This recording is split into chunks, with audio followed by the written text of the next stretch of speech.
Vote ڈالنا ایک قومی فریضہ ہے، مانتی ہوں۔ ہم اپنے پسندیدہ لوگوں کو اقتدار میں لانا چاہتے ہیں، ہم سب کی یہ کوشش ہوتی ہے کہ وہی لوگ سامنے آئیں، وہی لوگ حکومت کریں جن کو ہم پسند کرتے ہیں۔ ووٹ ڈالنے کے بعد ہمارا اختیار ختم ہو جاتا ہے، ہمارا اختیار صرف ووٹ کی کاسٹنگ تک ہوتا ہے، باقی آگے جو ہے وہ معاملہ حکومت کس نے بنانی ہے، کس نے کیا کرنا ہے، لیکن ہم اپنی طرف سے حصہ ضرور ڈال دیتے ہیں۔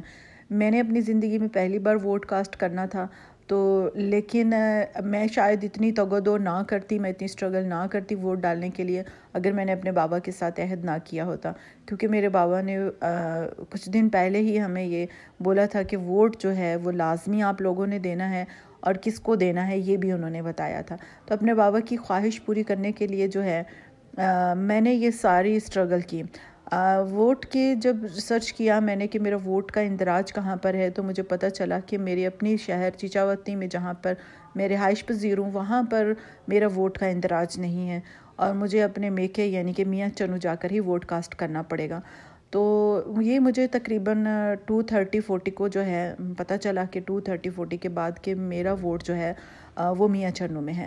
تو جب میں 2:30-40 کے بعد جو ہے میں گھر سے نکلی اور مجھے یہ بھی پتہ چلا کہ ٹرانسپورٹ بالکل بند ہے، لوکل ٹرانسپورٹ بھی نہیں ہے اور دوسری بھی نہیں ہے، تو بہت زیادہ افسوس ہوا اور میں بہت زیادہ مایوس ہو گئی تھی۔ لیکن پھر میں نے وہاں پر کھڑی سواریوں کے ساتھ جو ہے بات چیت کی اور میں نے ان کو ایگری کیا کہ ہم کیوں نہ ایک رکشہ ہائر کر لیں۔ رکشہ جو ہے وہ ہمیں چیچاوتنی سے جو ہے وہ میاں چنو تک لے جائے گا۔ اب کوئی بھی رکشہ والا اتنا لمبا سفر کرنے کے لیے تیار بھی نہیں تھا، لیکن جب میں نے ان سے ریکویسٹ کی کہ میں ووٹ کاسٹ کرنا چاہتی ہوں اور میرے بابا کی خواہش تھی کہ میں ووٹ لازمی کاسٹ کروں، تو اس نے میرے ساتھ بہت زیادہ فیور کیا، الحمدللہ، اللہ اس کو جزائے خیر دے۔ تو بہرحال ہم نے اس کو ایگری کیا اور ہم نے اپنا سفر شروع کیا رکشے کے اوپر۔ بہت مشکل کے ساتھ جو ہے ہم نے یہ سفر طے کیا۔ رستے میں رکشے کی تھوڑی بہت مسئلے مسائل بھی ہوئے کیونکہ 45 منٹس جو ہیں وہ بس پر لگ جاتے ہیں۔ تو بہرحال جب ہم وہاں پر پہنچی ہوں میں تو تقریباً جو ہے 4:49 کا ٹائم ہو چکا تھا، اور جو ہے پولنگ اسٹیشن جو تھے وہ ان کے دروازے بند کرنے کا ٹائم تھا۔ بہرحال جب ہمارے ملک کا المیہ یہ ہے کہ جب بھی کوئی اس طرح کے اہم واقعات ہوتے ہیں تو کال سروس بند کر دی جاتی ہے، موبائل سروس بالکل بند کر دی جاتی ہے، لوکل ٹرانسپورٹ بند کر دی جاتی ہے۔ اس سے بہت زیادہ نقصان ہوتا ہے کہ اس طرح نہیں ہونا چاہیے۔ لوکل ٹرانسپورٹ اور کال سروس تو کم از کم ہونی چاہیے۔ اب میں ظاہر سی بات ہے کسی کے ساتھ رابطہ بھی نہیں کر پا رہی تھی، تو میں نے بڑی مشکل کے ساتھ جو ہے اپنے امیدوار جس کو میں نے ووٹ دینا تھا ان کی میں نے پرچی بنوائی، اور ہمارے ہاں یہ بھی ہوتا ہے کہ اگر پرچی ہم اپنے امیدوار کی بنا لیتے ہیں تو پھر دوسری جو اپوزیشن پارٹی والے ہوتے ہیں وہ ہمیں مس گائیڈ کرتے ہیں۔ تو یہی میرے ساتھ بھی ہوا کہ انہوں نے مجھے مس گائیڈ کیا اور انہوں نے مجھے جو میرا پولنگ اسٹیشن تھا وہ غلط انہوں نے مجھے بتایا کہ آپ کا پولنگ اسٹیشن یہ نہیں ہے، وہ ہے۔ حالانکہ میرا پولنگ اسٹیشن کا میسج جو ہے وہ میرے پاس موجود تھا، لیکن مس گائیڈ کرنے کی وجہ سے جو ہے وہ میرا ٹائم اور مزید زیادہ ویسٹ ہو گیا۔ لیکن میں ووٹ کاسٹ کر کر ہی جانا چاہتی تھی ہر حال میں، کیونکہ میں نے اتنا لمبا سفر طے کیا تھا اور وہ بھی اتنی مشکل سے، تو میں اب بنا ووٹ ڈالے کسی بھی صورت میں واپس گھر نہیں جانا چاہتی تھی۔ تو اب جو ہے میں نے پھر یہ ٹھانی کہ میں نے ووٹ تو لازمی کاسٹ کرنا ہے، بائی ہک اینڈ کروک انشاءاللہ تعالیٰ جیسے بھی ہے۔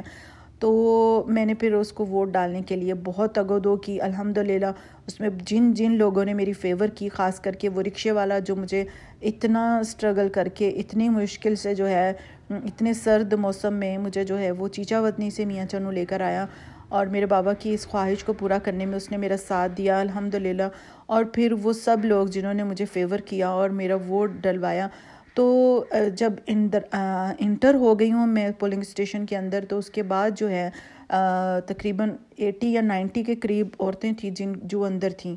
تو اس کے بعد گیٹ جو تھے وہ کلوز کر دیے گئے تھے، تو نام اناؤنس ہونے تک مغرب کا ٹائم ہو گیا تھا۔ لیکن جو ہے ہمارے پاکستان میں یہ نظام ہے کہ جو لوگ اندر ہوتے ہیں پولنگ اسٹیشن کا گیٹ کلوز ہونے کے بعد ان کو ووٹ ڈالنے کا حق دیا جاتا ہے۔ بہرحال مغرب کی نماز کے بعد مجھے ووٹ ڈالنے کا موقع ملا الحمدللہ، اور میں نے اپنی زندگی کا پہلا ووٹ جو ہے وہ کاسٹ کیا الحمدللہ۔ لیکن المیہ یہ ہے کہ یہاں پر وہ لوگ